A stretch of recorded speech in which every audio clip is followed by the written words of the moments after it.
Salim Ali asked me to, well, the research that I was doing was in the area of managing water resources in Vermont, United States, but coming from a system analysis perspective. And Dr. Salim Ali asked me to connect what I was doing to the area that Institute of the Sustainable Minerals Institute really is working on. So thinking about that, I looked through a lot of information what's happening in the mining sector worldwide, and I really think right now that the method that I was working on is modern, suitable, and very important to apply in this area. So first, what I discovered that a 3 years ago, it was a situation when Prime Minister of Australia had to resign, actually was forced to resign, when he was trying to introduce a super profit tax, and it was resigned due to the pressure from a mining lobby. When I look at the US side, what is going on in the mining sector, that you can see how expensive it is to clean what's happening in the mining sector. So basically, mining sector is very, it's kind of also controversial. It creates a lot of treasures, a lot of wealth. At the same time, it creates a lot of disturbance in the environment and creates a lot of externality and social aspects of the development. So, and it's not really, there is no framework yet to bring all this together and to create a positive way out of this. So if you look at the data, it's actually, you can see that in the US, so there is a company that acquired Arco, that acquired Anaconda operations that was mining copper in the middle of the United States, middle North Montana, United States, starting 1870. They acquired it, it's 1970, but then they been forced to pay and to clean up what has been done for them. And they spent already $300 million in the cleanup and expect even 200 million more. And then they are kind of subject to a lawsuit, and they had to settle and to spend more than $200 million also. And this is the effort of the United States to try to somehow deal with the externalities that was created by mining industry.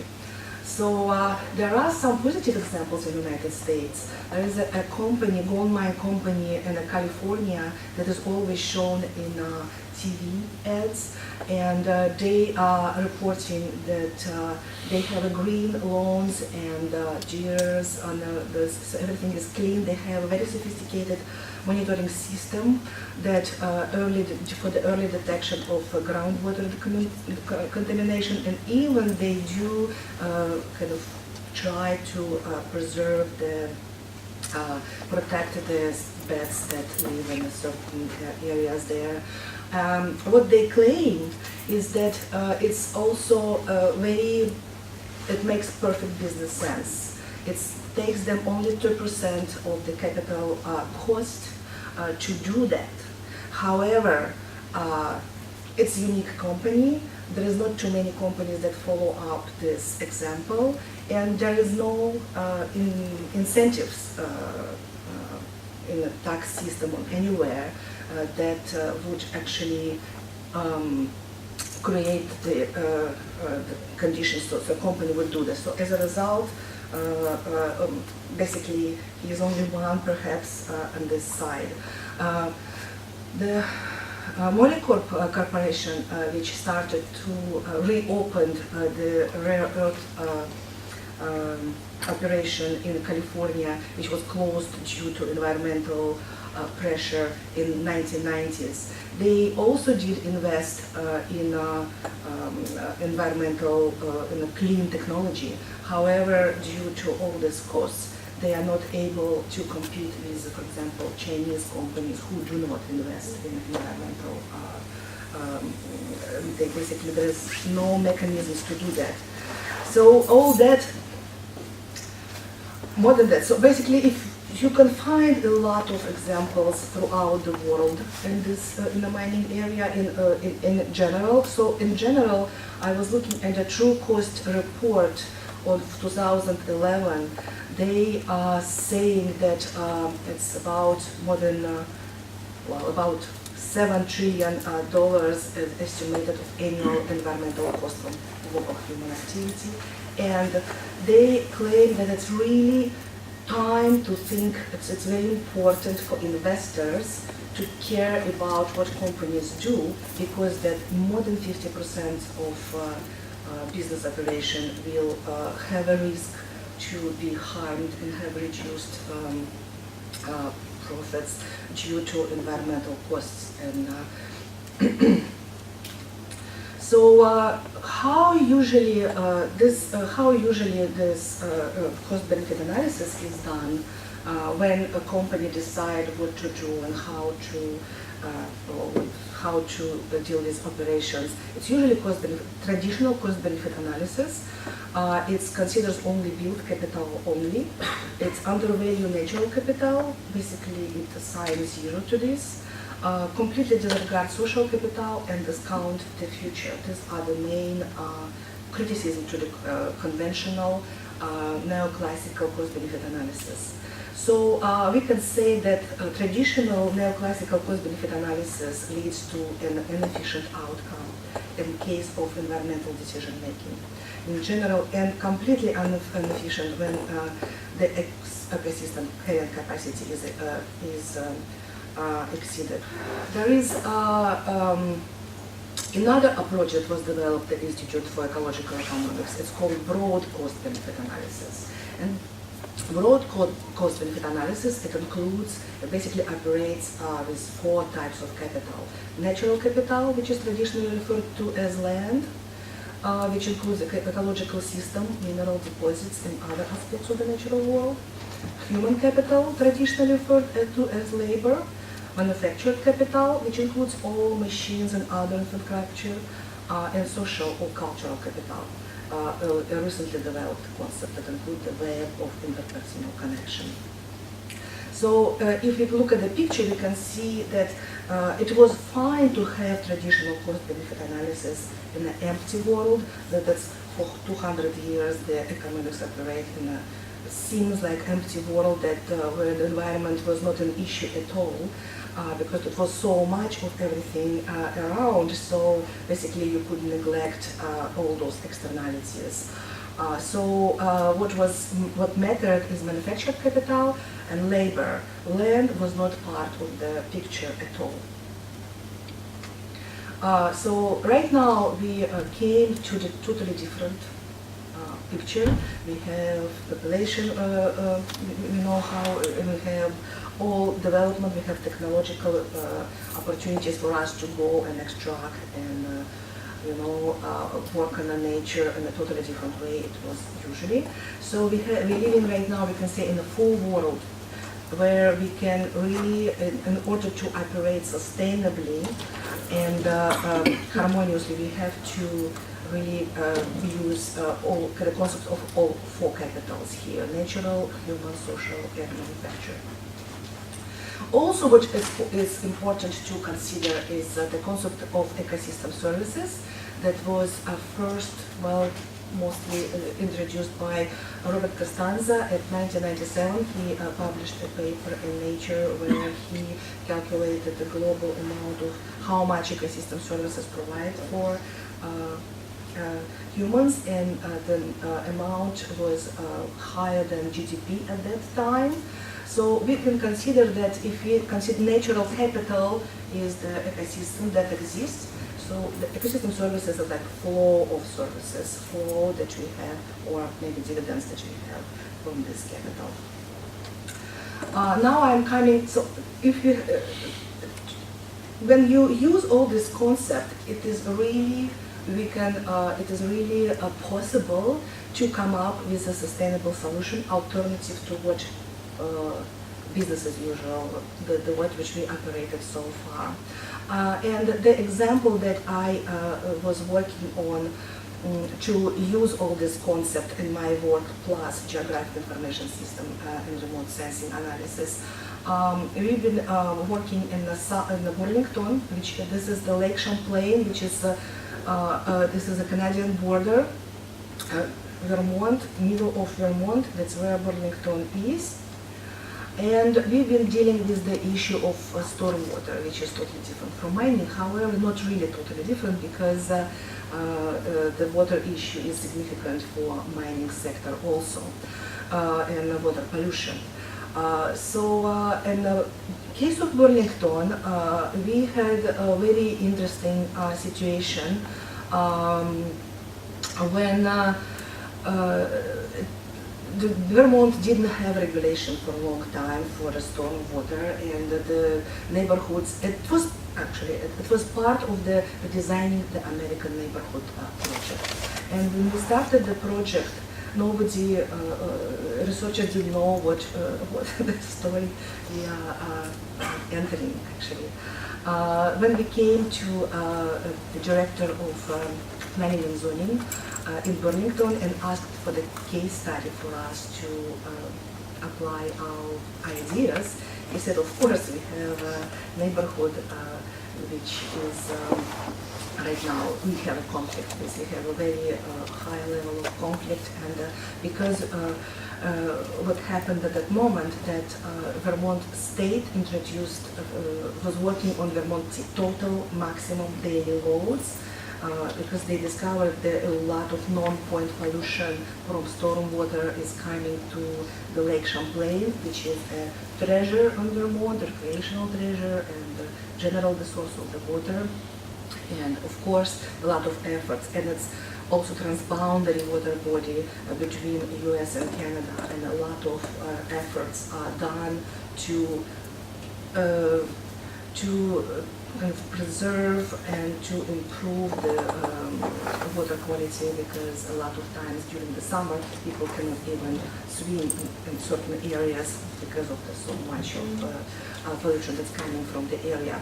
So in the effort to do that, the cities were just started to require neighborhood to design to retrofit their stormwater systems already, that the water systems that have been already in place but were not functioning well at all. And due to that, it was up to 6 impaired watershed, sub-watershed of the area of Lake Champlain in the Chittenden County, Vermont. Those are the points where those impaired watersheds are. What happened is that City of Burlington, they in their effort to somehow reinforce what they want to do on the watershed, they imposed the moratorium of selling the houses in the city until those retrofits would be made. And you can imagine that this created storm. It was a really conflict on a level, so a lot of lawsuits toward the cities, and actually there was no understanding how to approach those situations, because it's very expensive to refit the systems. So the city hired engineers, conventional engineers, to calculate how much would it cost, and it turns out that the cost for this particular neighborhood that I was working in, it's called Butler Farm or Creek. The total cost, it is about $2 million, and which was calculated about $5,000 per household. And of course, it's a lot of money. And it's a new neighborhood, recently built, and it's a very affluent community.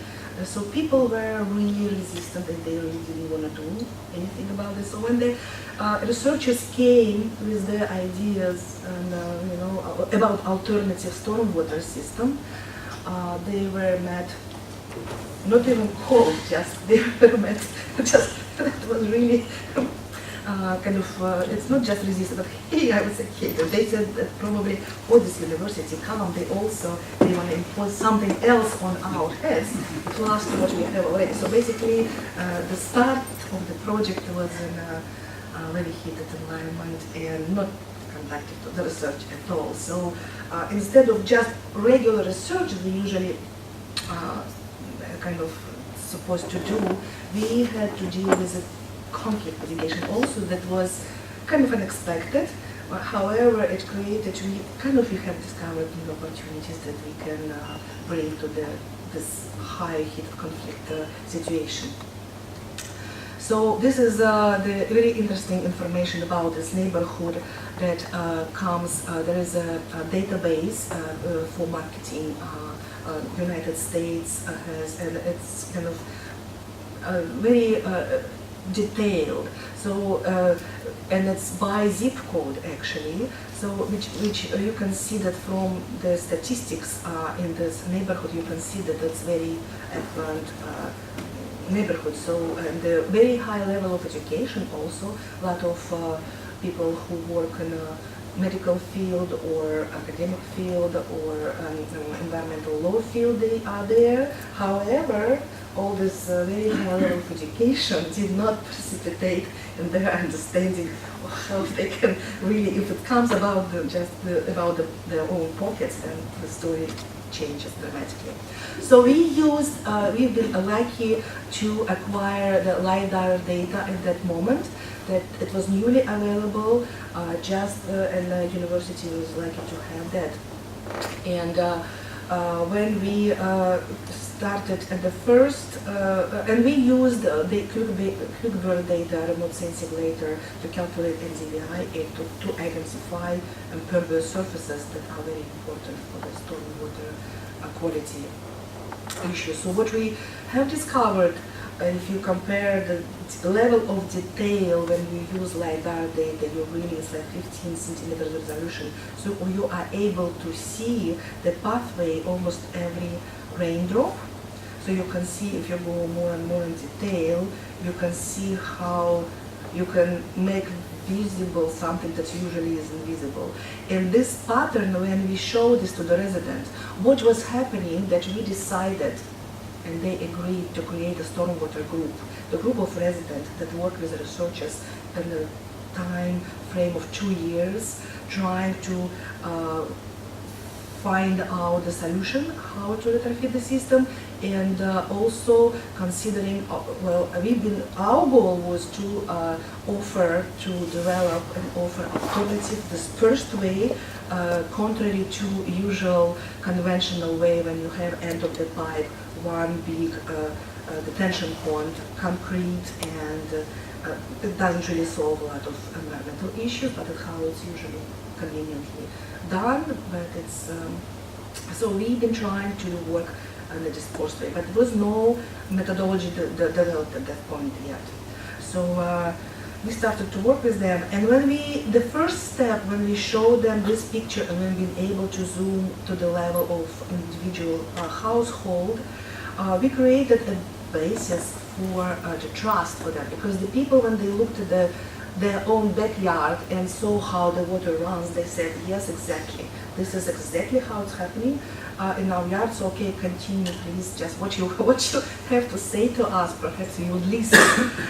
This neighborhood also, it turns out that they suffered a lot from a lot of floodings coming from floods and their own basements. And a lot of water, and nobody knew, and there was no way to resolve this, because from the land use map that I showed you before, you can see that was a big golf course on the left that they blamed for the water that they did not regulate. Of course, their water, but golf course did not, of course, accept those claims, and it was no way to resolve this. For us, the system analysis that we're looking at the map, we had to identify source areas of the stormwater problems. We have to identify critical points of intervention importance and areas of opportunities where the intervention of different scales would be applicable. We've been looking at the mid-scale stormwater management practices, such as, and of course, environmental friendly, like constructive wetlands, for example, or rain gardens on a small scale. So when the result of the analysis showed that, yes, of course, a lot of water coming from the area C and B, which belongs to the golf course, and this was a great relief to the neighborhood itself, that they had a ground already, scientific ground, to resolve this with a golf course. Also, the analysis showed that a lot of water comes from the area A, which belongs to the undeveloped agricultural field, which they are planning to develop soon, but it seems like the neighborhood should not be responsible for this water at all. So for the neighborhood, it was the real ground to negotiate this with the city. And city was able to see that, yes, this neighborhood needs special attention. Also, what we discovered, that the area HEG, it was artificially connected by improper design during the construction of the neighborhood. And those areas actually, according to the Lidar data, they have to drain to the totally different watershed. So this, as a result, so you can see this, of course, and plus to clay soils, this neighborhood experienced a lot of uncomfortable floodings in their area. And this was perhaps the point when they started they really wanted to relieve. They started to work with researchers, and they started to look for the constructive way out. The second step, we've been trying, we needed to identify, okay, where on this neighborhood we have a certain amount of money, where we would be able to place the mid-scale or small-scale waste management practices. So when we looked at the map, you can see that there are all these stormwater drainage pathways. You can see that they are different density. So we created an index that's called actually microstorm drainage density index, which helped us a lot to identify the areas. So that was the key point, because then we really have a scientific ground to see where we can really play the mid-scale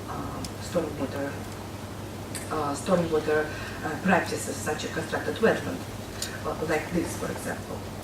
So the next step, we needed to calculate amounts of water. So we really have to come up with the alternative plan. So we have to figure out how much water those areas can.